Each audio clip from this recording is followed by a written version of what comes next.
Hi there, it's Sandra here from the WLA. It's getting a little dark and I'm doing an evening walk. I'm not with Buddy, who had a bit of a to-do this week, unfortunately.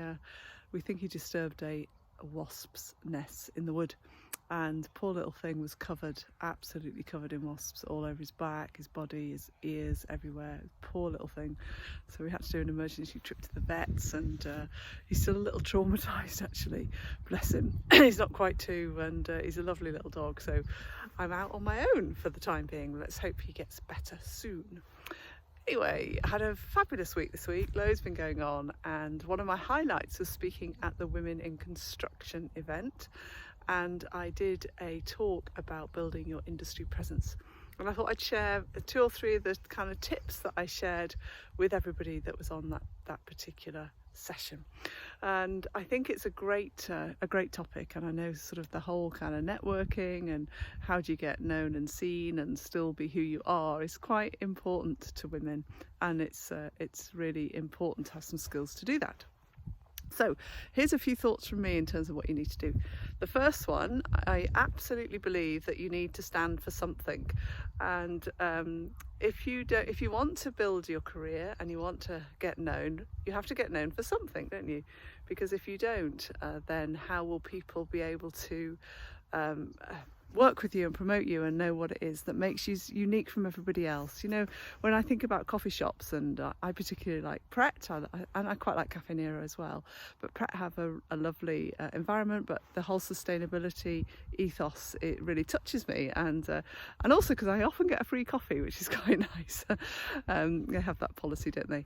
So, but actually when you think about it, coffee's a coffee, isn't it? There's a unique little taste, isn't there, about a difference in the coffee. I do get that, but actually you've really got to decide what it is that you stand for that makes you stand out. And I think as we as leaders need to do the same thing, because our results won't get there by themselves. And if I say this again and again, if we keep doing the same thing over and over and expect a different results, then we're going slightly bonkers. So we have to think about what is it that we stand for, and what are you taking your stance on, and is it on we have one of our members really passionate about climate change, for example, and she's doing some really interesting work on talking and sharing stuff on carbon zero emissions. We have another member who decided to fund an orphanage because she's so passionate about these poor kids.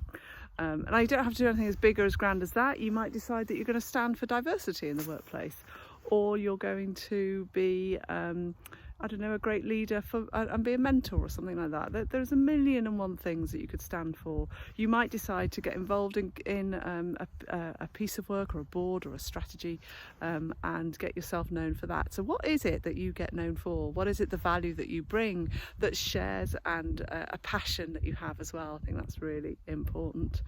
So that would be number 1. The second tip would be, and many of you heard me talk about this before, but you have to build a power base. You have to get comfortable with networking. And in fact, next week I'm speaking at a SEMA event on this very thing. We've got a panel, and I'm really looking forward to that as well. But talking about how you network offline and online, and some of the strategies. But you do have to be able to do it. I think networking gets a bad name, and there's lots of things you can do about building your own power base. And who are the people in your network, and who can you turn to, who can help you, and how are you developing that? So that would be my second tip.